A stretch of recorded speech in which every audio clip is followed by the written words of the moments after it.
আজকের এই ভিডিওটা দেখার আগে একটু ভাবুন, আপনার বাবা কি সরকারি চাকরি করতেন, আপনার ভাই, আপনার স্বামী বা স্ত্রী, কিংবা আপনি নিজে?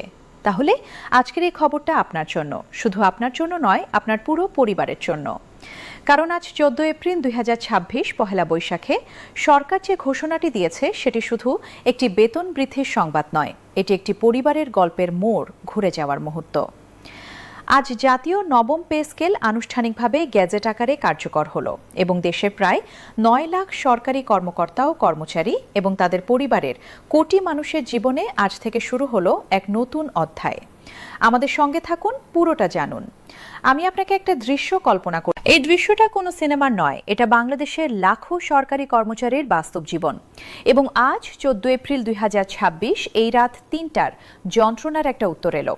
আজ সকালে প্রধানমন্ত্রীর কার্যালয়ে যখন বৈঠক বসলো, তখন বাইরে পহেলা বৈশাখের মিছিল চলছে। মঙ্গল শোভাযাত্রার ঢোলের শব্দ ভেসে আসছে, কিন্তু সেই শব্দের আড়ালে সভাকক্ষে বসে আছেন মানুষগুলো। নবম পে স্কেল বাস্তবায়ন কমিটির সদস্যরা, জনপ্রশাসন ও অর্থ মন্ত্রণালয়ের শীর্ষ কর্মকর্তারা, অর্থমন্ত্রী। সবার মনে একটাই প্রশ্ন, আজ কি সত্যিই হবে? প্রধানমন্ত্রী এলেন, বসলেন, উপস্থাপনা শুরু হলো। পর্দায় ভেসে উঠল সংখ্যা।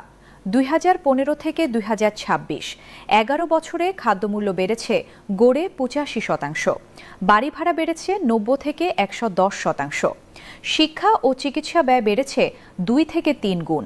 আর এই পুরো সময়টায় একজন সরকারি কর্মচারীর বেতন বেড়েছে মাত্র বার্ষিক ইনক্রিমেন্টে, যেটা মূল্যস্ফীতির তুলনায় অনেক কম। অর্থাৎ কাগজে কলমে বেতন বাড়লেও বাস্তবে একজন কর্মচারীর ক্রয় ক্ষমতা কমেছে। এই সত্যটা যখন সামনে এলো, তখন সভাকক্ষে আর কোনো তর্ক হলো না। এরপর উঠে দাঁড়ালেন অর্থমন্ত্রী।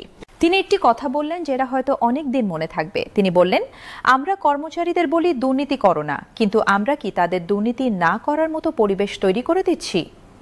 একজন মানুষ যখন জানেন মাস শেষে সংসার চলবে, তখন তিনি অনৈতিক পথে হাঁটেন না।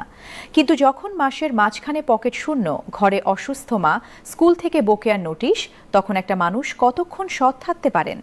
এই প্রশ্নটা ছুড়ে দিয়ে তিনি বললেন, এই পে স্কেল তাই শুধু অর্থনৈতিক সিদ্ধান্ত নয়, এটি একটি নৈতিক দায়িত্ব পালন। বৈঠকের এক পর্যায়ে দেশের বিভিন্ন প্রান্তের কর্মচারীদের পাঠানো কিছু বার্তা পড়ে শোনানো হলো। একজন লিখেছেন, স্যার, আমার ছেলে বিশ্ববিদ্যালয়ে ভর্তি হয়েছে, কিন্তু ভর্তি ফি দিতে পারিনি। ছেলে বলেছে, বাবা চিন্তা করো না, কিন্তু আমি চিন্তা না করে পারি? একজন মা লিখেছেন, আমি সরকারি হাসপাতালে নার্স, অন্যের সন্তানের সেবা করি রাত দিন, কিন্তু নিজের মেয়েকে ভালো ডাক্তার দেখাতে পারি না টাকার অভাবে। এই বার্তাগুলো পড়তে পড়তে সভাকক্ষে একটা ভারী নীরবতা নামল। উপস্থিত একাধিক কর্মকর্তা চোখ মুছলেন, কারণ এই কষ্টগুলো তাদের অজানা ছিল না। প্রধানমন্ত্রী সব শুনলেন, তারপর উঠে দাঁড়ালেন, বললেন, আজ পহেলা বৈশাখ, এই দিনে বাংলার মানুষ নতুন করে শুরু করে। আজ থেকে আমাদের কর্মচারীরাও নতুন করে শুরু করুক, আর্থিক চিন্তামুক্ত হয়ে মাথা উঁচু করে। তারপর স্পষ্ট গলায় বললেন, আজ 14 এপ্রিল 2026 থেকে জাতীয় নবম পে স্কেল কার্যকর। এই কথাটুকুর পর সভাকক্ষে যা হলো সেটা অনেক দিন মনে থাকবে। অনেকে চোখ বন্ধ করলেন, অনেকে মাথা নোয়ালেন, কেউ কেউ আস্তে আস্তে বললেন, অবশেষে। এখন আসুন পয়েন্ট করে জেনে নিই, এই পে স্কেলে আপনি কি পাচ্ছেন।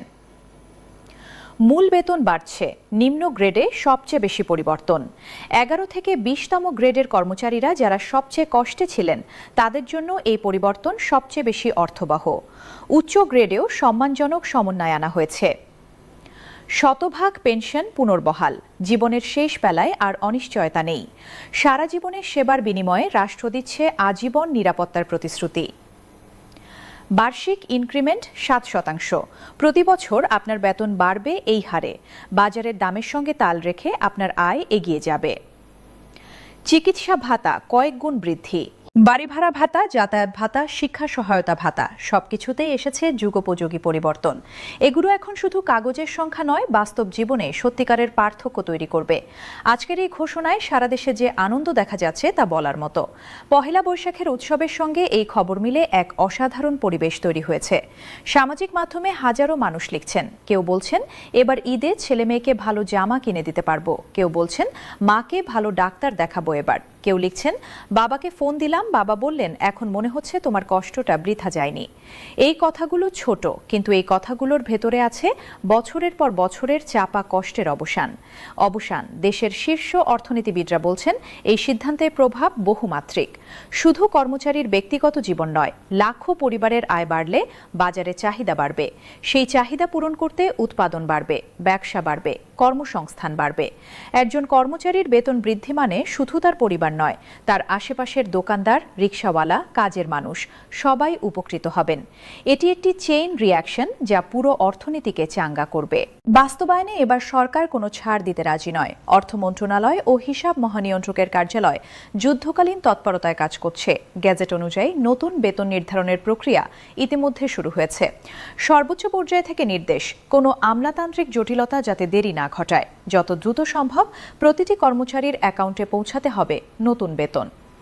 প্রিয় দর্শক, একটু আগে আমি সেই বাবার কথা বলেছিলাম যিনি রাত ৩টায় ছাদে দাঁড়িয়ে আকাশের দিকে তাকিয়েছিলেন, ভাবছিলেন এভাবে আর কতদিন। আজকের পর থেকে সেই প্রশ্নের উত্তর একটু বদলে গেল। সব সমস্যা একদিনে শেষ হবে না, কিন্তু একটা বড় বোঝা নামলো, একটা দীর্ঘ অপেক্ষার অবসান হলো। আর সেটুকুই অনেক সময় একজন মানুষকে আবার সামনে এগিয়ে যাওয়ার শক্তি দেয়। আজ ১৪ এপ্রিল ২০২৬, পহেলা বৈশাখ। এই তারিখটি মনে রাখুন। এই দিনে বাংলাদেশের প্রশাসনিক ইতিহাসে একটি নতুন পাতা যুক্ত হলো। গ্রেড অনুযায়ী বিস্তারিত বেতন হিসাব নিয়ে আলাদা ভিডিও আসছে। মিস করতে না চাইলে এখনই সাবস্ক্রাইব করুন, বেল অন করুন, কমেন্টে জানান কোন জেলা থেকে দেখছেন। এই ভিডিওটি শেয়ার করুন, কারণ আপনার একটা শেয়ারে হয়তো কোনো কর্মচারী পরিবার আজ একটু আগে এই সুখবর পাবেন। শুভ নববর্ষ। ধন্যবাদ।